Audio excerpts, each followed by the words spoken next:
आप इस बार class 12th में हैं और सीबीएसई बोर्ड से हैं तो ये वीडियो सिर्फ और सिर्फ आपके लिए। क्यों? क्योंकि सीबीएसई इस बार बहुत सारे बदलाव बोर्ड एग्जाम में करने जा रहा है। कौन कौन से बदलाव करेगा, क्या क्या वो चेंज करने वाला है, इस पर हम चर्चा करेंगे और इस पर हम आपको बताएंगे इस पूरे वीडियो में। तो ध्यान से देखिएगा, स्किप नहीं करिएगा। मैं नीतीश नंदनी बेसिक शिक्षा के इस ऑनलाइन परिवार में आपका स्वागत करता हूं। सीबीएसई बोर्ड कई सारे बदलाव के लिए इस बार तैयार है। वो कौन कौन से बदलाव करेगा, दैनिक भास्कर की एक रिपोर्ट है जिसमें यह कहा गया है कि इस बार सीबीएसई विशेषज्ञ हैं अशोक वैद्य जिन्होंने लिखा है, और जनरली इन्होंने जो भी बातें बताते हैं ये वो लगभग सही होती हैं। करने जा रहा है कौन कौन से बदलाव, तो इन्होंने कहा है कि अगर आपने, सबसे पहला, साइंस और सोशल साइंस के बच्चे अगर गलत सेक्शन में लिखा जवाब चेक नहीं होगा। अगर आपने गलत सेक्शन में जवाब लिख दिया तो उसको चेक नहीं किया जाएगा और उसका नंबर काउंट नहीं होगा, चाहे आप कुछ भी कर लीजिए। पहला बदलाव क्या करने जा रहे हैं? पहला बदलाव 17 फरवरी से एग्जाम शुरू हो रहा है, आपको पता ही है, तो अब तैयार हो जाइए। पहला बदलाव, साइंस पेपर में 3 हिस्से होंगे, section A biology, section B chemistry, section C physics. Social science paper में 4 हिस्से होंगे, section A history, section B geography, section C polity और सेक्शन डी इकोनॉमिक्स। तो सेक्शन में इस बार बांट दिया जाएगा सीबीएसई बोर्ड के पेपर को।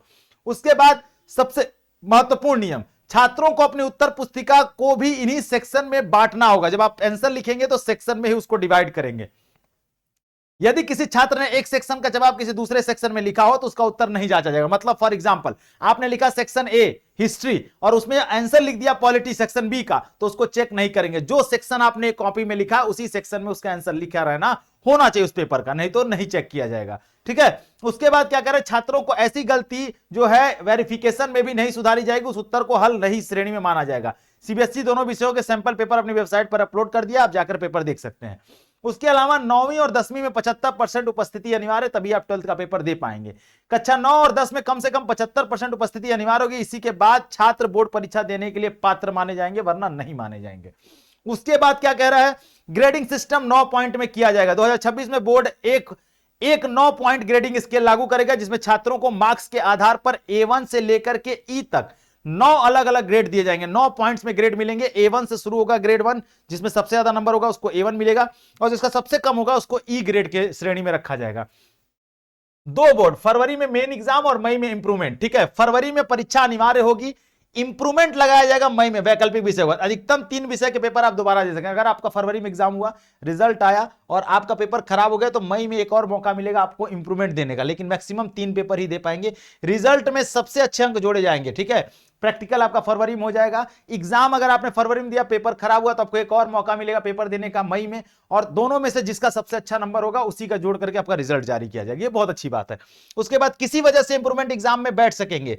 किस वजह से? अगर फरवरी वाले एग्जाम में 1 से 3 विषय में फेल होते हैं तो मई में सिर्फ उन विषयों का एग्जाम आप दे सकेंगे। कौन कौन दे सकता है? अगर फेल हो गए तो आप दे पाएंगे। ठीक है। उसके बाद अगर कोई 3 से ज्यादा विषय में फेल होता है तो मई के लिए एलिजिबल नहीं होगा। ठीक है, उसे दोबारा से फिर से एग्जाम क्लास 12 पढ़ना पड़ेगा, 11 12 जो भी है।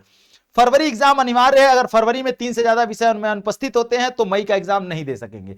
और आप अगर अब्सेंट होते हैं, फेल होने पर ही आपको एग्जाम देने का मौका मिलेगा, अब्सेंट होने पर एग्जाम देने का मौका नहीं मिलेगा।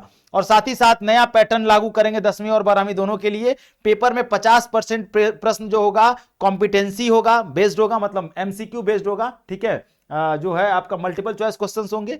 उसके बाद केस स्टडी और डेटाबेस से 20% प्रश्न होंगे। ऑब्जेक्टिव और 30% प्रश्न जो है शॉर्ट और लॉन्ग आंसर से होंगे। ठीक है, तो 20% डेटाबेस होंगे, ऑब्जेक्टिव होंगे, 30% शॉर्ट लॉन्ग होगा, और 50% जो पेपर है वो आपका एमसीक्यू बेस्ड होगा, यानी कि मल्टीपल चॉइस क्वेश्चंस में होगा। ये पूरा सिस्टम बदलने वाला है इस बार सीबीएसई बोर्ड क्लास 12th का। वीडियो अपने दोस्तों तक शेयर कर दीजिए, और कौन से बोर्ड से आप हैं आप मुझे जरूर कमेंट सेक्शन में बताइएगा। आपके बोर्ड में भी अगर कोई बदलाव होगा तो हम वीडियो के माध्यम से इसी चैनल पर बताएंगे। चैनल को सब्सक्राइब कर लीजिए। Thank you so much. जय हिंद।